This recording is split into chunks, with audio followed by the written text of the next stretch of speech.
Hello friends. तो आज हम एक अफ्रीकन लड़के और एक जिराफ की सच्ची कहानी देखेंगे, जिनकी लाइफ उस वक्त बदल जाती है जब एक स्लेव ट्रेडर उन्हें अपना शिकार बनाने की सोचता है और यहाँ से उनकी एक एडवेंचरस जर्नी स्टार्ट होती है। तो ये मूवी अफ्रीका के एक कंट्री सूडान से शुरू होती है, जहाँ हम कुछ गुलामों को बंधे हुए देखते हैं। इनमें दो बच्चे भी शामिल हैं, एक लड़का मैकी और दूसरी उसकी फ्रेंड सूला। ट्रेडर्स उनके गांव को जलाकर उन्हें अपने साथ ले आए हैं ताकि यूरोप में उन्हें गुलाम बनाकर बेच सके। और इनका मास्टरमाइंड है मोरेनो नाम का एक स्लेव ट्रेडर। वो लोग इन पर बहुत जुल्म करते हैं और ये देखकर मैकी डर जाता है। तभी वो देखता है कि उसकी बेड़ियां बहुत बड़ी हैं और वो सूला से भी खुद को फ्री करने को कहता है, लेकिन सूला डर के मारे ऐसा नहीं कर पाती। तब मैकी अकेला ही वहाँ से भागने की सोचता है, लेकिन देखता है कि सामने नदी में तो मगरमच्छ बैठा हुआ है। फिर वो एक दूसरा रास्ता लेता है, लेकिन एक डॉग की नजर पड़ने से मोरेनो को उसके भागने का पता चल जाता है और वो भी डॉग के साथ उसका पीछा करने लगता है। भागते हुए मैकी को एक बड़ा सा पेड़ दिखाई देता है, लेकिन वो देखता है कि उसमें छुपने की कोई जगह नहीं है। वो उस पेड़ से अपनी मदद करने को कहता है और तभी एक फ्रूट के गिरने से उसे जमीन में बना एक होल नजर आता है। मोरेनो वहाँ उस तक नहीं पहुँच पाता और बाद में आने को कहकर वहाँ से चला जाता है। इधर मैकी देखता है कि पेड़ का तना एकदम खोखला है और वो उसके थ्रू एक डाल पर चढ़ जाता है। यहाँ हम देखते हैं कि ये स्टोरी असल में एक बूढ़ा आदमी सुना रहा है और उसके पास मैकी और दूसरे कैरेक्टर्स की पपेट्स भी हैं। आगे वो बताता है कि मैकी उस रात उस पेड़ पर ही सो गया और सुबह वो देखता है कि एक जिराफ वहाँ उसे घूर रही है। उसके साथ उसका बेबी और दूसरे जिराफ भी हैं और मैकी उस बेबी जिराफ को देखकर बहुत खुश होता है। इधर मोरेनो भी दूर से उसे देख लेता है और कहता है कि अब तुम मुझसे बचकर नहीं जा सकते। यही हम एक अरब सौदागर हसन को देखते हैं, जो इजिप्ट के पाशा के लिए एक जिराफ पकड़ने आया है और वो भी मैकी और मोरेनो का पीछा करने लगता है। मोरेनो देखता है कि मैकी एक तालाब में जिराफ के साथ खेल रहा है और वो उसे वहाँ से बाहर आने को कहता है। ममा जिराफ मोरेनो को रोकने की कोशिश करती है, लेकिन वो उसे शूट कर देता है और ये देखकर मैकी और उसके बेबी को बहुत दुख होता है। तभी वो सौदागर हसन वहाँ आता है और मोरेनो ये कहकर चला जाता है कि वो एक दिन इसका बदला जरूर लेगा। हसन मैकी को अपने गांव वापस जाने को कहता है और बेबी जिराफ लेकर अपनी जर्नी पर निकल जाता है। तब मैकी मामा जिराफ से प्रॉमिस करता है कि वो उसके बेबी का साथ कभी नहीं छोड़ेगा और उसे वापस लाकर ही रहेगा। वो छुपकर हसन का पीछा करने लगता है और जल्दी ही वो जंगल से निकलकर एक रेगिस्तान में आ जाते हैं। हसन भी जानता है कि मैकी उसके पीछे आ रहा है और इसीलिए वो उसके लिए थोड़ा पानी छोड़ता है और देखता है कि वो हार मानने को बिल्कुल तैयार नहीं है। थोड़ा और आगे जाने पर मैकी की हालत खराब होने लगती है और तब हसन उसे अपने साथ ले जाता है। रात को वो एक जगह आराम करने रुकते हैं और हसन नोटिस करता है कि मैकी को उस जिराफ से बहुत लगाव है और जिराफ भी उसकी हर बात मान रहा है। वो प्यार से उसका नाम ज़राफ़ा रख देता है, जो जिराफ के लिए एक अरेबिक वर्ड है, और कहता है कि ना चाहते हुए भी मुझे इसे अपने साथ ले जाना होगा और तुम्हें मैं कल तुम्हारे गांव भेजने वाला हूँ। रात को मैकी ज़राफ़ा को लेकर वहाँ से भागने की कोशिश करता है, लेकिन हसन उसे समझाता है कि इस तरह तो तुम जरूर मारे जाओगे, क्योंकि रेगिस्तान में रास्ता ढूंढना बहुत मुश्किल है। और मैकी भी उसकी बात मान जाता है। सुबह वो एक बार फिर आगे बढ़ने लगते हैं और हसन उन्हें अपने दोस्त महमूद के पास लाता है, जिसकी रेगिस्तान में एक ट्रेडिंग शॉप है। महमूद भी उस जिराफ को देखकर बहुत इम्प्रेस होता है और हसन उसे बताता है कि मुझे इसे जिंदा रखने के लिए दूध की जरूरत है, क्योंकि हमारा सफर बहुत लंबा होने वाला है।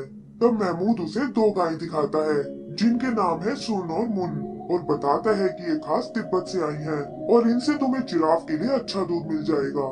हसन उनमें से एक को खरीदने को तैयार हो जाता है, लेकिन महमूद कहता है कि ये दोनों जुड़वा बहनें हैं और एक दूसरे के बिना नहीं रह सकती।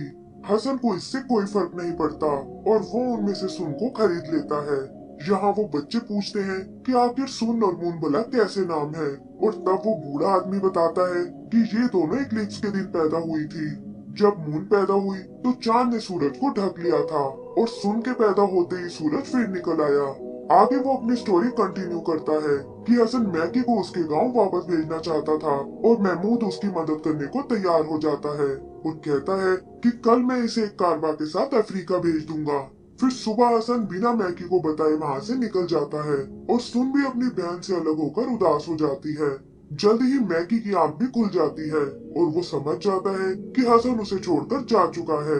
तभी वो मून को देखता है जो अपनी बहन के पास वापस जाना चाहती है और मैकी उसे भगाकर अपने साथ ले जाता है। इधर ज़राफ़ा हसन की बात सुनने को बिल्कुल तैयार नहीं है और तभी हम देखते हैं कि मैकी और मून भी उन तक पहुंच गए हैं। आगे वो लोग इजिप्ट में एंटर कर जाते हैं और हसन भी मैकी को देखकर उसे अपने पास बुला लेता है। वो उसे वॉर्न करता है कि तुम्हारा और ज़राफ़ा का साथ बस इजिप्ट तक ही है और फिर तुम्हें अपने गांव वापस जाना होगा। यही वो नदी में मोरेनो को देखते हैं जो खुद भी इजिप्ट ही जा रहा है और उसने अभी भी सूला को बंदी बनाया हुआ है। सूला उसका ध्यान भटकाने की कोशिश करती है और हसन भी मैकी को अपने पीछे छुपा लेता है ताकि मोरेनो यहाँ कोई प्रॉब्लम ना खड़ी करे। फिर जल्दी ही वो लोग इजिप्ट तक पहुँच जाते हैं और मैकी देखता है कि वहाँ तो एक जंग छिड़ी हुई है। पता चलता है कि टर्की इजिप्ट को अटैक कर रहा है और उन्होंने समुद्र के सारे रास्ते बंद कर रखे हैं। यही हम हसन के एक और दोस्त मालाटेर को देखते हैं जो अपने फ्लाइंग बैलून से दुश्मनों पर नजर रखे हुए है और वो हसन को वापस आता देख बहुत खुश होता है। फिर हसन ज़राफ़ा को लेकर पाशा से मिलने जाता है और वो भी उसके काम को देखकर बहुत इम्प्रेस होता है। पाशा ज़राफ़ा को फ्रांस के किंग को गिफ्ट करना चाहता है ताकि बदले में वो टर्की से लड़ने में उनकी मदद कर सके। लेकिन सवाल ये था कि आखिर वो उसे फ्रांस तक कैसे भेजेंगे क्योंकि टर्की ने सभी रास्ते बंद कर रखे हैं। किंग इसमें मोरेनो की हेल्प लेना चाहता है लेकिन हसन कहता है कि वो एक स्लेव ट्रेडर के साथ साथ एक चोर भी है और हमें उस पर विश्वास नहीं करना चाहिए।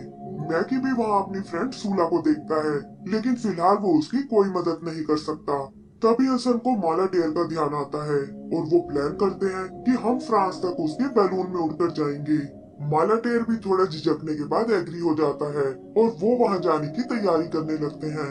हसन मैकी को ले जाने से मना कर देता है और कहता है कि मेरा कैमल तुम्हें तुम्हारे गांव पहुंचा देगा।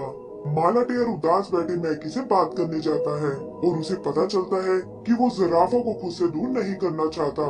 ये सुनकर उसे एक आइडिया आता है और वो एक पुतले को कैमल पर बिठाकर मैकी को घास में छुपाकर अपने बैलून तक ले आता है।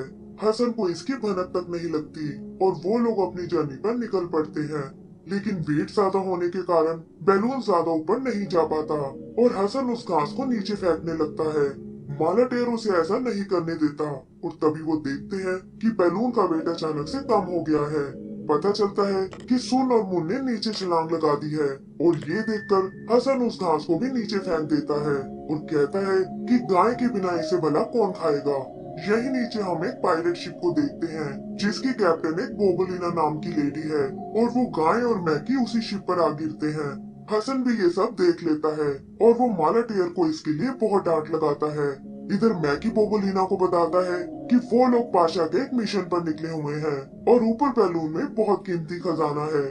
ये सुनकर पायरेट्स को लालच आ जाता है और वो अपने शिप से उस बैलून को फॉलो करने लगते हैं।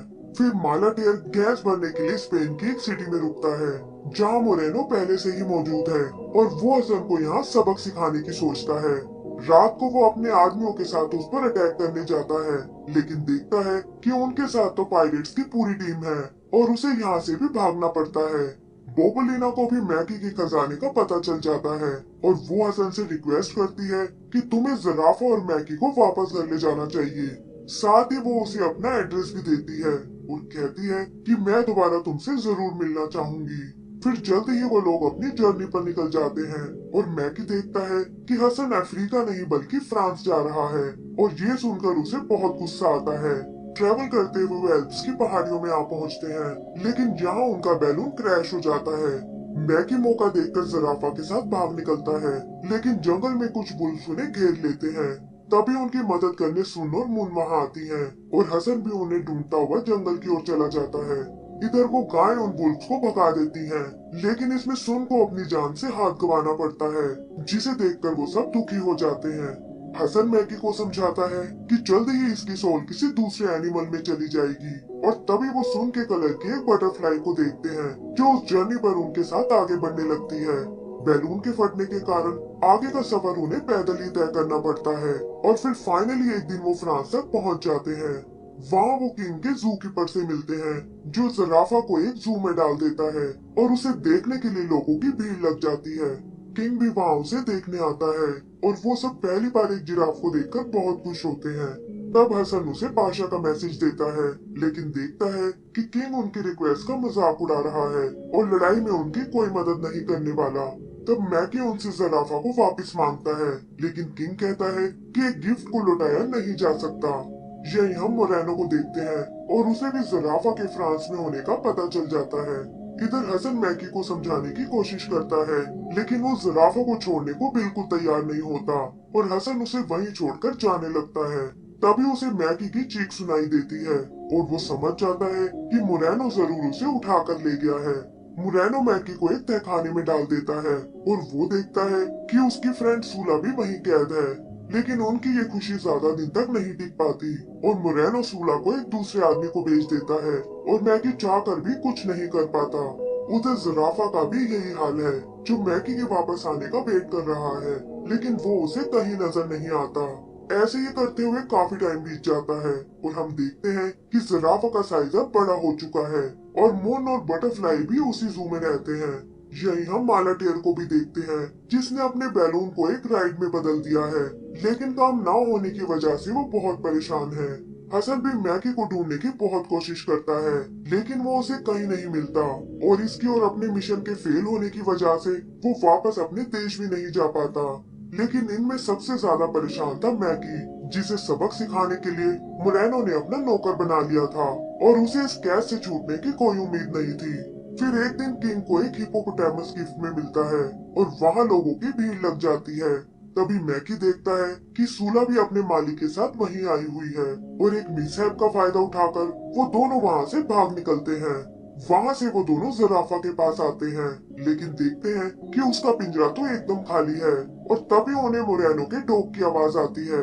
उससे बचने के लिए वो एक वर्कशॉप में छुप जाते हैं, जिसमें एक बड़ा सा स्टैचू रखा हुआ है और वो डॉग वहाँ उन्हें नहीं पकड़ पाता। तभी दूर मैकी को मालाटेर का बैलून दिखाई देता है और वो दोनों वहाँ उससे मदद मांगने जाते हैं और कहते हैं कि घर जाने का वक्त आ गया है। वो हसन को भी अपने साथ चलने को कहते हैं, लेकिन देखते हैं कि वो सुनने समझने की हालत में बिल्कुल नहीं है और उन्हें उसे छोड़ना पड़ता है। फिर बैलून लेकर वो सीधा जू में आते हैं और इस बार फाइनली ज़राफ़ा उन्हें मिल जाता है, जिसके साथ मुन भी है। मैकी मालाटेर से उसे निकालने में मदद करने को कहता है, लेकिन वो बताता है कि ज़राफ़ा का साइज बहुत बड़ा हो गया है और हम उसे बैलून में नहीं ले जा सकते। मैकी को ये सुनकर बहुत दुख होता है और तभी वो देखता है कि ज़राफ़ा उससे बात कर रहा है। वो मैकी को समझाता है कि तुम्हें अपने घर वापस जाना होगा और इसी से मुझे असली खुशी मिलेगी। वो उसे अपनी मॉम के दिए वचन से आजाद करता है और बताता है कि मैं तुमसे तुम्हारे सपने में मिलने आऊंगा। तभी उन्हें ढूंढता हुआ मोरेनो वहाँ आता है, लेकिन इससे पहले कि वो उन्हें कोई नुकसान पहुँचा पाए, हसन वहाँ आकर उसे रोक लेता है। फिर वो मैकी को लेकर बैलून की ओर जाने लगता है, लेकिन मोरेनो पीछे से उसे शूट कर देता है और ये देखकर मैकी रोने लगता है। उधर ज़राफ़ा उन्हें भागने का मौका देता है, लेकिन मोरेनो हार मानने वाला बिल्कुल नहीं था और वो उनके बैलून से लटक जाता है। तब मैकी और सूलो उसके हाथ पर बाइट कर देते हैं, जिससे वो सीधा नीचे बियर के पिंजरे में जा गिरता है और वो बियर उसे मार डालते हैं। आगे वो बूढ़ा आदमी बताता है कि उन्हें अफ्रीका आने में कई साल लग गए और रास्ते में उनके एडवेंचर के और भी कई किस्से हैं, जो वो उन्हें किसी और दिन सुनाएगा। एंड में वो बताता है कि मैकी और सूला बड़े हो चुके थे और शादी करने के बाद उन्होंने उस बड़े से पेड़ के नीचे अपना घर बना लिया, जो देखते ही देखते एक पूरे गांव में बदल गया। ये सुनकर एक लड़का रोने लगता है और कहता है कि हसन को इस स्टोरी में नहीं मरना चाहिए था। तब वो आदमी उन्हें बताता है कि स्टोरी अभी कंप्लीट नहीं हुई है, क्योंकि लाइफ हमें कभी कभी बहुत से सरप्राइज देती है। हसन के साथ भी ऐसा ही हुआ था और उसे एक भला इंसान हॉस्पिटल ले गया, जहाँ से ठीक होकर वो सीधा ग्रीस जा पहुँचा और वहाँ उसने और बोगलीना ने आपस में शादी कर ली। फ्रांस के जू में नए एनिमल्स का आना इसी तरह चलता रहा और इसी वजह से ज़राफ़ा को भी अपना लाइफ पार्टनर मिल गया। तभी शाम हो जाती है और वो आदमी कहता है कि अब मेरे जाने का वक्त हो गया है। बच्चे भी समझ जाते हैं कि हमेशा की तरह वो अपने कुछ दोस्तों से मिलने गया है, लेकिन किसी ने आज तक उन्हें कभी नहीं देखा। उधर वो आदमी दूर खड़े अपने दोस्तों को देखता है, जो असल में इस स्टोरी के बाकी कैरेक्टर्स हैं, और यहाँ पता चलता है कि ये बूढ़ा आदमी ही असल में मैकी था। और इसी के साथ हमारी ये मूवी